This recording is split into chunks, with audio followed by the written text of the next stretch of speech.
Hi, it's Friday morning. Ginger Z here, and I am so looking forward to this. Apologies in advance that I am in my storm gear, but covering storms, but more importantly, Ginger Z talking to Gary V. So if you're not familiar, you should be. Gary V is an entrepreneur, someone who speaks and motivates folks all over the world, and we have access to him today. You can use the question mark on the screen to ask questions about business, about life. I love his everything that he's doing because he really promotes happiness and engagement and all at the same time being very successful in business. So not all the things that typically go together. 5-time New York Times bestseller. I mean, really an author. I loved one quote. He said, "Listen, I write more books than I read, but dude's got some great advice." And now we have him. And so he's going to be coming on here, joining us so that we can learn and glean a little bit of what is Gary V. So I just like that it's Gary V and Ginger Z. Pretty pumped about that. Once Gary gets in here, he's going to request, I believe. And then you guys can ask questions. So truly, there's that question mark. I'll be able to post it up. We'll be able to share it with everybody else. And the cool part is we're doing this on GMA too. So if you can't stay this whole time or you want to see more, you got to turn on GMA this morning. It's like never been done before. We're doing live guests, asking questions. Tweet us your questions if you're on Twitter too. Ask Gary V, and Gary V on GMA is the hashtag. So I'm waiting for him to come up here. So it's life advice. I have some questions personally, if you guys don't have any, but I see you guys are starting to fill up that question mark. So the question mark on your screen, hey, good morning. And just to let you guys know while I wait, I'll give you a little update. I just got back from Hurricane Sally. There he is. All right. Looking at what's going to be Wilfred later today. So Gary V coming in hot. Can't wait to share all of your advice. Hey, Gary, how are you? Good morning. How are you? Great. Thank you. I apologize. I'm like in storm gear, but you Don't know what? apologize. Thank you. Thank you for doing what you're doing. Thank you. We're looking forward to this. And so now we've got access to you. I'm going to start with my question. Say you have a brand and you've already kind of established it, but and you have good, following, and you have but the engagement needs to go up. Do you have any successful tips for that? Yeah, I think most people struggle, most businesses, most influencers, most entrepreneurs struggle with the concept of social media. They think of it as media. I'm going to push out what I want. I want you to buy my product. I want you to sign up for my course. I want you to. And the reality is it's social. So two things. One, if you're not replying to the people that are leaving comments, it's a mass mistake. Yeah. Like the point of this, different than television, which we're about to do in a little bit, is you could go a little bit back and forth. You remember social. Yes. Two, I think what's really worked for me over the last 15 years is the thought of putting out content that is really for them versus for me. Really, my two chapters are Wine Library TV and then putting out business content. And 92% of every piece of content I put out was reviewing wine for them, was giving advice for them, like to really give. And so I wrote a book called Jab, Jab, Jab, Right Hook, strictly for this concept. Give, and then ask. The problem is most people are in ask. And definitely the engaging. Yeah, no, that's important. I think that's something I learned not probably only a year ago was I always read all the comments, but I didn't always interact. And I think that has made already a remarkable difference, but I like the other parts too. Now let's talk investing, both in money and in people. What's your secret sauce? With people, so I'm stunned by people's inability to understand that giving more to your customers and more importantly to your employees, in my mind, I think about every business in this order. First priority is my employees. Second priority is my customers. Third priority is me. And I genuinely believe that 98% of businesses I audit and look at literally have it reversed. Right. I need to make as much money out of my business to buy a boat. Next, the customer is who's going to give me that money, so I take care of them. Third, my employees. And I think that is a losing formula. It's a short-term formula. So for me, investing in people is just like oxygen. It is the requirement. Otherwise, what are we doing here? You're Right. not going to win for you if you're not going to win for them. As far as investing in companies, it's interesting. I had such a great start to my career, Facebook, Twitter, Tumblr. Yeah. And then I made a bunch of mistakes.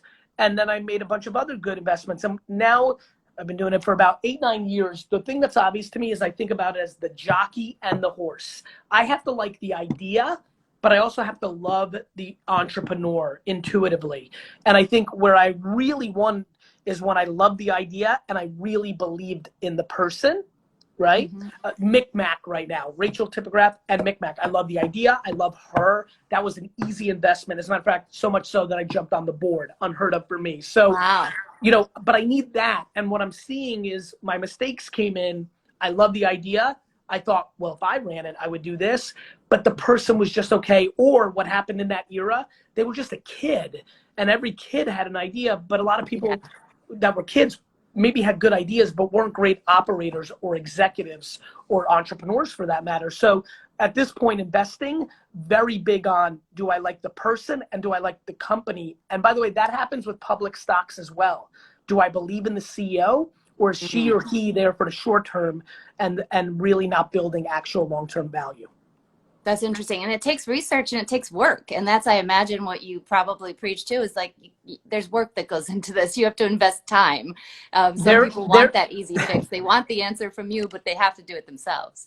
Nothing great or successful doesn't come with work. Work ethic is something people try to avoid, mainly because they don't like the thing they're doing.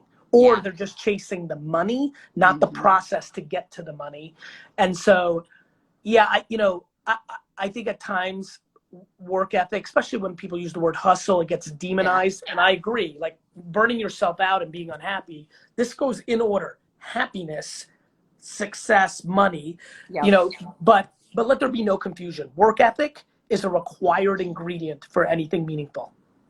We're going to go to people's questions now. Julian's asking, how can I increase my sales in my furniture business? Imagine there's a lot of ways, but there is a lot of ways, but a couple of things, Julian. Number one, Pinterest. Pinterest is a stunning under the radar platform.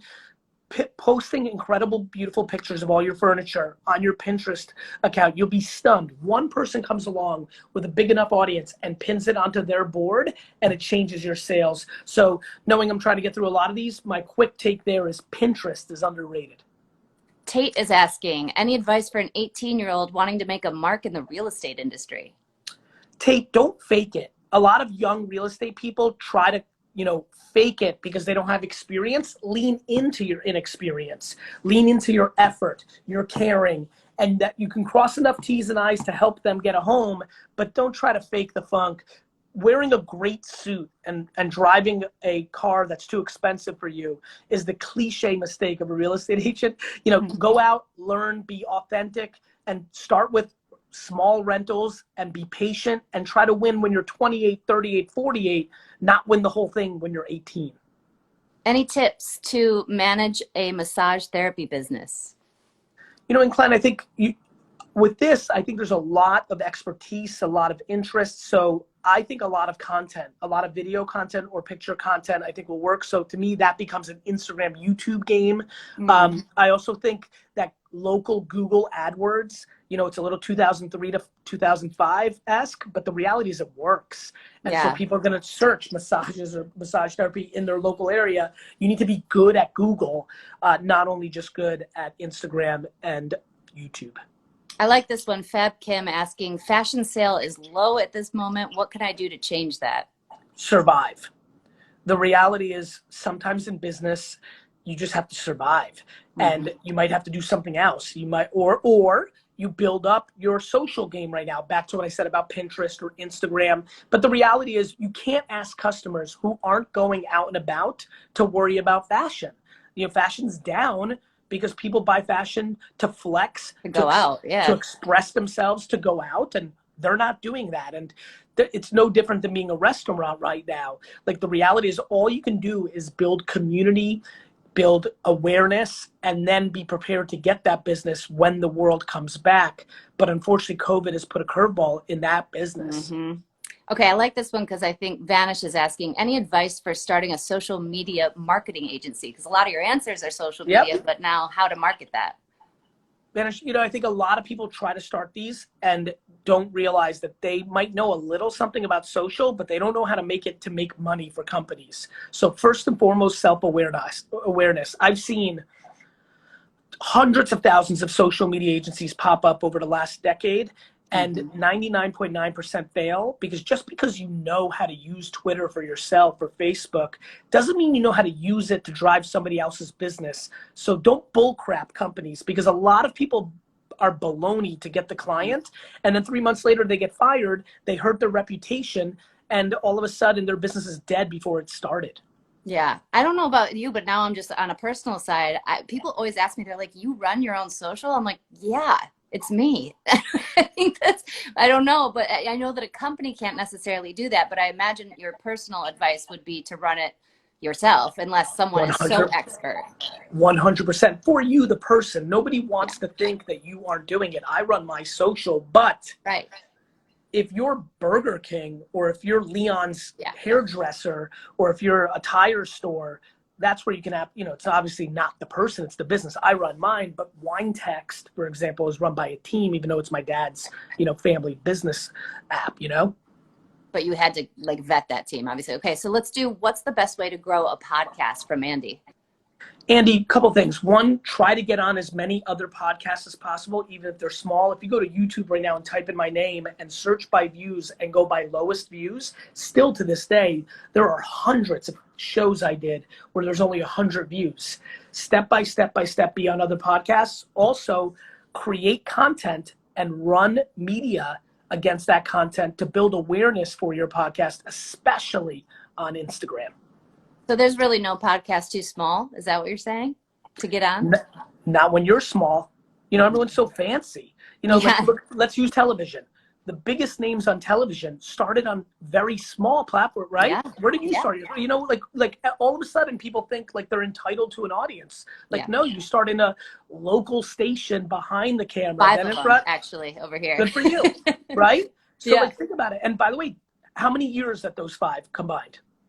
10. So two, jumping. Mm-hmm. Think about that.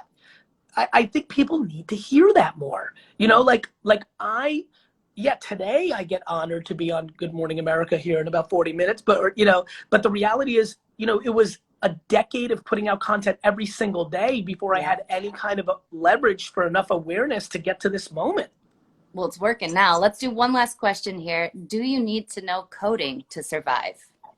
I don't know coding. I'm surviving. And you're surviving just fine. All right. Gary, we are so appreciative of your time this morning. I know this is value in itself, and I know that our viewers are so grateful. But guess what? You get another shot because Gary's coming up on GMA. You can ask your questions on Twitter, and that's where we'll be. I'm going to run back outside, cover some more storm. But Gary, thank you. Thank you for your work. Talk to you soon. Talk to you soon. Thank you again. Bye-bye. Thanks, all. Enjoy your day.